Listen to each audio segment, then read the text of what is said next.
Welcome to Linda's Corner. My name is Linda Bjork. Today we're going to be talking about building and maintaining balance in life so that we can live joyfully. And I'm grateful to have special guests Annette and Mark Anderson with me today. They have a website called Carrying the Load and a podcast with the same name. They also teach a course called From Broken to Beautiful, and I'm so excited to hear their message today. Welcome, Annette and Mark.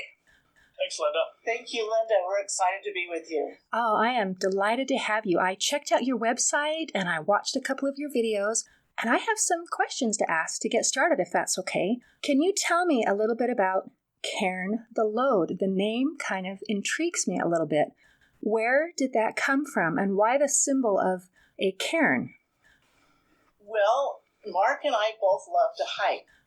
We live at the base of beautiful mountains, and can often find us heading up the mountains to just go on a hike and to just find our way in the beauty of the earth. And we love cairns, and we love how they are symbolic of trail markers, of a fork in the road, if you will, or which trail to take. And it's just something that we've always loved. And when we got talking about doing a podcast and having social media and some different things, it was all about helping others on their journey know that they're not alone. And that cairn was symbolic to us, as well as anciently, it's a symbol of letting others know that someone's been there before. So if you've ever been hiking, let me explain what a cairn is, really, there. A cairn, if you're hiking, you'll see a stack of rocks. Usually there's maybe 4 or 5 rocks, and that is a universal symbol of this is the trail. And you may be walking, you may be hiking up on a mountain side there, and you might have a couple of different options as to which way to go. And we believe that cairns are a great, just a great symbol to recognize that, as Annette said, that others have gone this way before. And it's important to recognize that in life, we rely a lot on what people's experiences will share for us. For example, we lost a son about 10 years ago to the effects of a brain tumor. And we didn't know how to act or react. We didn't know how to mourn. We didn't know how to grieve. But we're grateful that there were others that had gone before us who had put those trail markers up for us. Wow. Okay. Now, I think you also, is it a little bit of a play on word, and you're pronouncing it Karen rather than cairn? And is it like carrying the load? Is that kind of what that's supposed to mean? It is a play on the words as well. And yes, we are there, and we all have these loads that we carry, right, in life. And I love, it was actually a guest that we had on one of our episodes of the podcast, and she had been to Machu Picchu. And she shared this story with me, and the fact that they were going on, up to Machu Picchu, and they didn't hike this mountain. They actually took a helicopter ride up, but they get up to this area, and they get out, and she sees all of these cairns that she just said, as far as she could see, were just these stacks of rocks. And she asked their guide what they were. And he explained to her that anciently, these people would carry these rocks, carry their loads up the mountain, and they would stack them. They would lay them before their God, and let those lay down that load. And so it was very symbolic that way as well, in the fact of how they let go of their load, that heavy burden. And as we go through life, we all have experiences where we feel broken, or we feel shattered, where we feel alone, that no one's been there before, no one understands what I'm going through. And the reality is, they really aren't alone. And whether it's someone here in life that can be that example and that support to them in their community, or we believe that they also but it's beneficial to have that source of higher power, their spiritual strength of being able to lay down that heavy load, to have someone else help you carry your load. Okay, so Karen the load is about showing that you're not alone, showing someone the path to follow, and also the symbolic idea of being able to release those burdens and to be able to let go. Okay, that's beautiful. Karen, just so you know as well, Karen is spelled Cairn. Right. And when you look at Karens, we learned something really interesting a couple of years ago. We were in San Diego, and as we were walking along the beach, we saw this incredible Karen that looked like it defied all gravity. There was a large rock sitting on a teeny rock, and we stopped and we talked to the person that was building this Karen, and he taught us something very important. He said that each of the Karens that are set up have to have 3 what he called points of contact. And those 3 points of contact were critical so that things could balance each other out. And as we got talking about that and thinking about it a little bit more, we decided that the 3 points of contact for Karen the Lone would be spiritual, physical, and emotional. Those are our 3 points of contact. So we look at it very symbolically, but at the same time, it's very literal.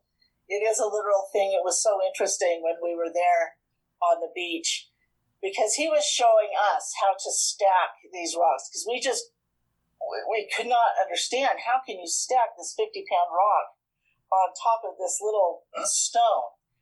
And when he was explaining that, we were using smaller rocks and trying to do this, and you could get it to balance, if you will, but you barely touched it and it would fall over. Right.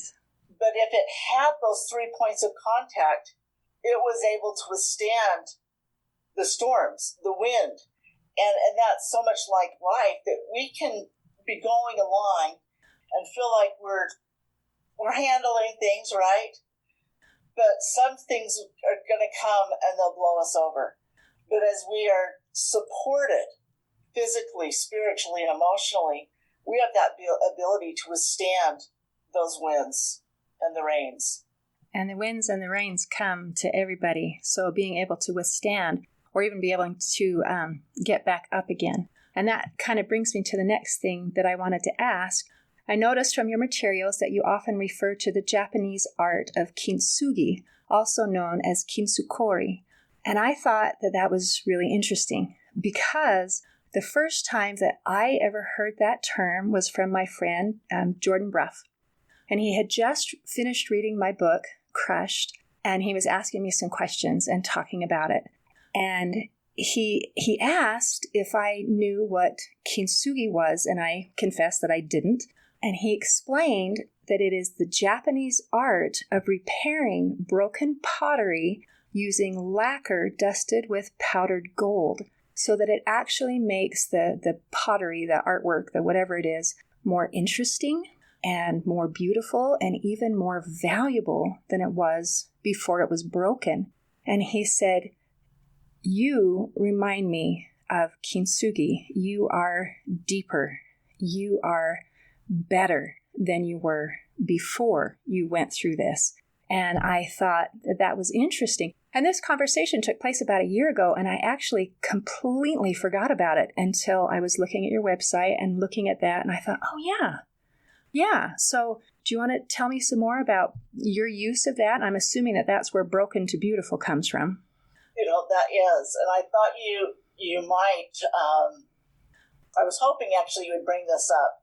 I have this bowl sitting on my desk, and about a year and a half ago, I was preparing to speak to a group of women, and I knew I had this opportunity coming up for several months, and I'd been thinking and pondering and thought, what can I offer of value? And I was getting to a deadline, and as I was preparing, these thoughts of a broken vessel and things about being less than, and just, it's so often people that experience, whether it's abuse or loss of a child or whatever it might be, divorce, so many things in life, they do break us. they cause dents, they cause scars, whatever the case might be. And as I was thinking about this, I was Googling, I looked up a couple of talks, speeches, and just was going along. And there was a poem that I heard, Like a Broken Vessel. And I wanted to look more into that. And so I did this search, and what came up was the Kintsugi. And I was immediately just pulled in. And I remember going and getting Mark and saying, have you seen this? I had my tablet because I wanted him to see it. I couldn't just explain it to him. And everything shifted in me as I couldn't stop studying and learning about this. And then as I was reflecting and preparing for this opportunity to speak, all of a sudden I started thinking about our son who, as Mark mentioned, had passed away. And at this point, it had been about 8 years-ish, prior to that. And because of the brain tumor and they did surgery and some different things, he had this really nasty scar that went from the tip of his head clear down past his ear. He had wounds and scars on his legs because his body just wasn't functioning right. So he just had all these strange things which caused these scars. Now, those scars caused my mama heart a little angst. I did not like to see them. Of course. I didn't like it that he liked to keep his hair short. And, how many moms really wish their son would grow out their hair? Well, I did, because I always saw this scar, and it brought up the memories, the triggers of things in the hospital and just different hard times. And we think of scars as flaws. We think of scars as flaws. And all of a sudden I'm thinking, and I'm comparing his scars that he was so proud of, and I'm thinking of my scars that I hid. And I thought, what? Why? What is the difference here? How can he be so proud of his scars, yet I'm scared to death to let anybody see mine? And honestly, this was when the whole shift in my healing journey happened, was when all of a sudden I realized and I recognized that for him, his scars represented what he overcame. It was who he became because of these experiences. And then I started thinking about my scars differently. And I realized that, you know what? Mine represent things that I have overcome as well. Mine represent things that have helped me become who I am. And instead of being fearful of what people would think, I embraced it. I began to trust and realize and recognize that just like people loved my son and took interest in him, and maybe those scars were what stood out, that people would still love me, even though I had these scars. Right. And I've noticed that we have different kinds of scars, and physical scars and physical ailments. Nobody is really ashamed to share. Like, I have a grandson who at age 5 months was diagnosed with cancer. And when you were talking about your scars on your son, my beautiful little grandson with his squishy little baby body had this little scar where they put the port so that they could give chemo. And every time I see that stupid little scar on his perfect body, my heart just aches. But we have other kinds of scars that are more emotional, or experiences that we've had. And those sometimes are harder to share. And a lot of times, it's a good thing to share, and sometimes it's actually inappropriate to share because it can involve and hurt other people. So as I talk to people, I think sometimes there are things we can share, and occasionally there are things that we can't. Exactly, and there's a way to share the understanding and the growth that is safe. And I feel like you have to respect the intuition, those feelings inside, and know when you can and when you can't. Right. And never share in a way that will cause someone to feel less than. For sure.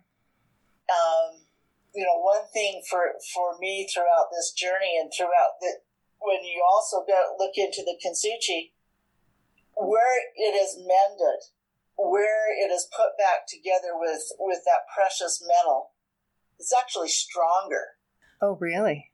Than, the rest of the bowl or the piece of pottery. And so when I look at myself now, and I see myself completely different. Instead of this shattered person who was on the outside had a smile and a laugh, but on the inside I was feeling really broken and shattered. Right. Now I'm not afraid to offer hope, and that really comes through carrying the load. Absolutely. That is. Remember when we did our first Kintsugi bowl? It was bad. The whole idea behind Kintsugi is to spend the time necessary in order to make it so that it is stronger than it was before. And, we live in a society where we try to get things done as quickly as we possibly can. In fact, most people wouldn't even try to fix the bowl. They would just throw it away and buy a new one. Very true. Can't do that with our bodies. We can't do that with our lives. Yeah, and because of that, we do have to learn how to mend properly, because the first bowl that we didn't turn out so well. We tried doing it as quickly as we possibly could. We broke it, and then we tried putting it back together, and it was a mess. And we got talking about that, realizing that when it comes to dealing with stresses in our lives, dealing with the brokenness, that sometimes it takes a long time to get it done right. But if we're patient and if we use the right materials, that it actually works well. Oh, that's wonderful. So you make your own Kintsugi? So part of our course, From Broken to Beautiful, is there is a Kintsugi experience. So they'll actually get a kit that has a piece of Japanese pottery, a bowl, and it has the gold dust and the epoxy, everything that you need, that they can go in and experience breaking the bowl first, which is so counterintuitive. You just don't think about it. You shouldn't go just intentionally break something. I've got a friend who I asked her to go through this process, and it took her such a long time to break the bowl and just to do that process. But then when you read about it anciently, these artisans, it'll take months for them to do this and to do it properly, because the care where they gather everything and they clean it up, they hold each piece together, and how does it best fit and where does it go? And so part of this experience with the course is that as they break the bowl, they're thinking about themselves and how different experiences in life that maybe happened to them or that they chose to do that maybe even caused a little breakage to themselves. Then they journal, and then they go through, but they're going through a process to learn and to understand this process of healing. We interviewed a gal who's a clinical social worker, and she uses this art in her healing, in part of her therapy is art therapy. And she was taught, as she learned how to do this, to name each piece. Oh, interesting. And it took on a whole other meaning as she was explaining that to us. And she said the smallest piece that she had was the hardest piece for her to place. And what she had named it was this really traumatic experience in her life. Kind of the opposite. You'd think, okay, the largest piece is probably the most, difficult thing that I know I experienced. But here was this little tiny piece, but yet when they were going through this process and she understood what the philosophy of doing it, as their teacher was explaining it to them, she goes, it wasn't coincidence that little piece really did represent one of the hardest things in her life. Do you know, that is kind of interesting, and it brings another thought to mind. I think there's kind of a difference between being broken and being crushed. And that is like you break something in a couple pieces and, it kind of is what it is. But when it's crushed into those little teeny pieces, it really does feel hard to put back together. I think a lot of us are broken to some degree or other, whether it be something that we've carried from childhood or the ways that we think about ourselves or whatever, and we can still function. I mean, like you said, you can put a smile on the outside and you can keep going day to day. And then sometimes there's an event that happens that just smashes you. And all of a sudden, I can't function. I don't want to get out of bed. I don't want to do anything. It's harder to pick up the pieces when you're crushed into those little teeny pieces. I think we've all experienced that, honestly, to be crushed into those teeny pieces at different times in our life. When we lost our son, and this kind of goes into this conversation, we both grieved so differently. And we didn't recognize it. I thought that Annette should grieve this way. She thought I should grieve this way. And we didn't realize it because of just the makeup of who we are, that our grieving process was so different. And it wasn't until we were able to sit down and recognize that each of us are just a little bit different in our approach, we realized it was okay. It was okay that Annette grieved the way that she did, and it was okay that I grieved the way that I did. But it wasn't until that we realized that each of us have broken pieces that we began to help each other put those broken pieces back together. Because if we try to put them back together ourselves, it can be very difficult, if not impossible sometimes. And that's where the blessing of having others around us, those maybe they haven't experienced the same situation that we have that brought us that brokenness. But to have those around us, those that can help to understand what we're going through and be part of that mending process, makes all the difference in the world. Absolutely. I'm glad that you had someone to help you work through that. And I'm also very grateful that you were able to work together through that. There are many cases where couples go through a horrible traumatic event and they do grieve in different ways and don't understand each other, and sometimes breaks up their relationship as well because they aren't able to reconcile with themselves and their grief and their spouse. So I commend you. The sad statistic is that over 60% of marriages fail after the loss of a child. I think it's even higher, but it is so sad. When you talk about being crushed as well, and some of those pieces of us are dust. I mean, when you said crushed, they're just dust. Right. And you can't really bring that back, right, into a form that you could put back in together. But again, this is the spirituality part of the Karen, is trusting that someone else can, that someone can make up the difference, and that, again, it's stronger than ever. I think about, Mark's had a couple knee replacements. So here is this, they had to take out his knee, right? And they replaced it with something better that made it stronger. And so even though that original piece of us might be crushed to dust, it still can be healed with something stronger. I like that it's not only healed, but it's healed stronger. And you've mentioned that several times. And I like that. I like the sound of that. So I'm assuming that we have lots of listeners who are either in their stages of brokenness or crushed or wherever they're at. So would you share some advice for them, where to get started? How do you get built back up so that you can be stronger than you were before? Great question. I think that the first thing that we should talk about is the recognition that we are crushed. It's important to realize that maybe as normal as we think that our lives are, there are times that are quite traumatic. And there are times that we wonder, why does this have to happen to me? Why do I have to go through this experience? There was a great talk. If you ever want to Google a really wonderful talk, I believe it was during the 1970s, 60s, or 70s, by a man by the name of Hubie Brown.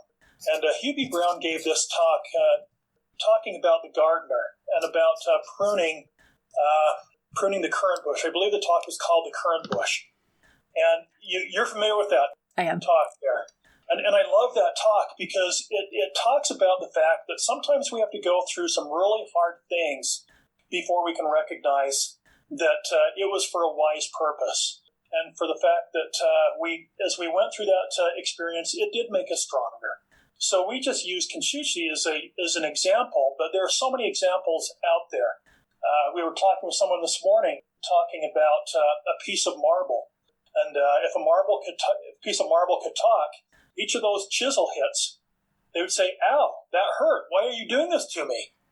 But to recognize from that comes a beautiful, beautiful piece. And so when you talk about some of the things that we can do to become maybe a little bit more resilient, I think we need to recognize that we can't do it alone. That's the first thing that we've got to understand, is that we can't do it alone, that we need to rely on someone else, whether that be, and it should be more than just someone that we know and love, but it could also be a higher power as well. You're going to say something. Well, and it also can be, there are times that we need professional help. Right. And it's okay. I think we often go through experiences in life where we feel a little bit ashamed, maybe, if that could be, if I could say it that way, that Right. I might be having these thoughts or these feelings of feeling crushed or broken. I don't know how to fix it. I've tried on my own, but it's whatever I'm doing doesn't seem to be working. And sometimes I think that makes people feel like a failure. Like I couldn't put the pieces back together myself, so I failed. And that's not true. It's not true. And it makes it even worse. It does make it worse. We are not meant to go through this world alone. We need to look for those Karens, someone who's marked the path before us. Someone who's marked the path. And so whether that's seeking out a friend that you trust, just to have a listening ear and say, I'm feeling this way, or it's seeking out a friend who may be aware of or has gone to a therapist before and say, who do you know?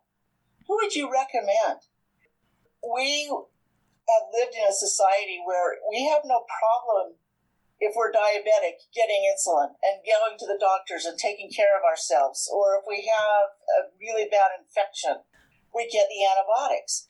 But yet for some reason we feel like if we're broken mentally or emotionally, it's different. Mentally or emotionally. And we even talked about that before. Some scars are more socially acceptable than others, and that makes things challenging. But those emotional and mental scars are every bit as real and every bit as painful as the scars that were on your son's head.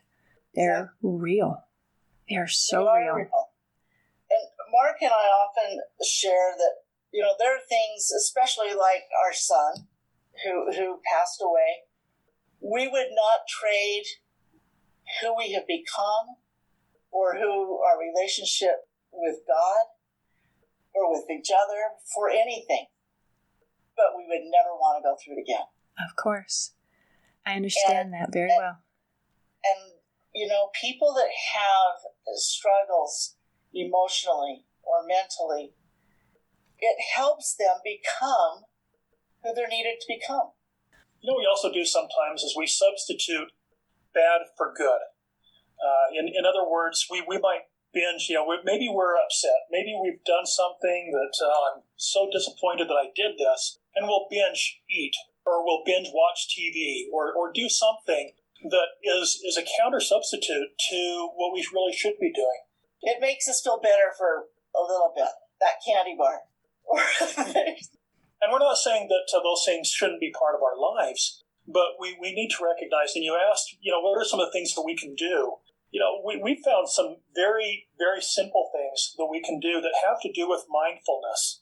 Whether it's putting the cell phone away at 8 o'clock and doing some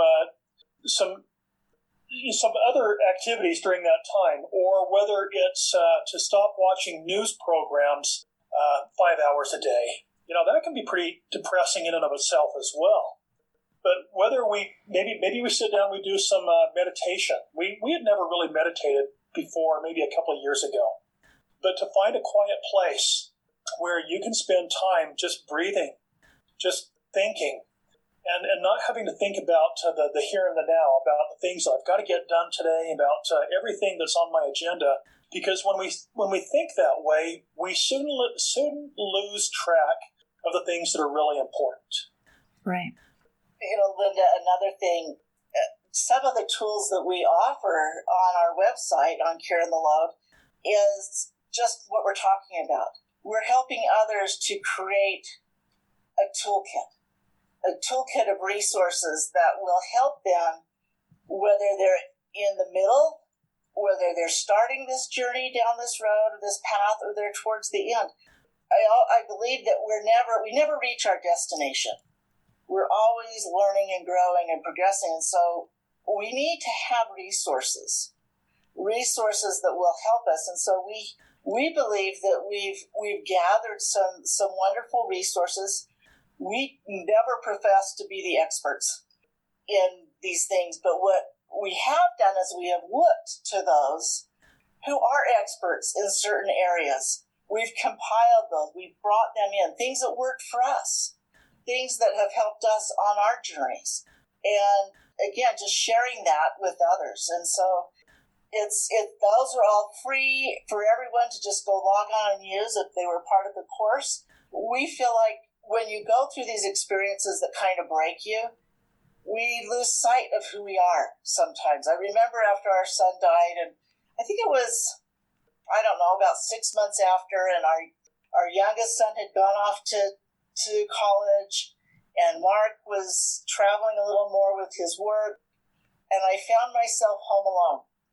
And I didn't know who I was.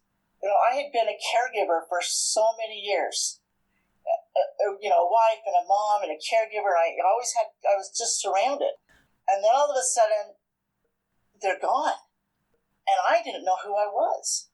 So one of the things that we have, which really is just a wonderful tool, another resource, is this Finding Me ebook. It's a workbook where they can go along and ask different questions and scenarios to help an individual get back to finding who they are, to do the work.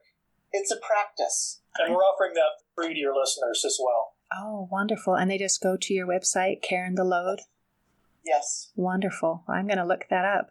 That's fantastic. Well, thank you so much for being here with me today, Mark and Annette, and for sharing your wisdom and for creating that cairn for other people to follow. I really appreciate it. Thank you.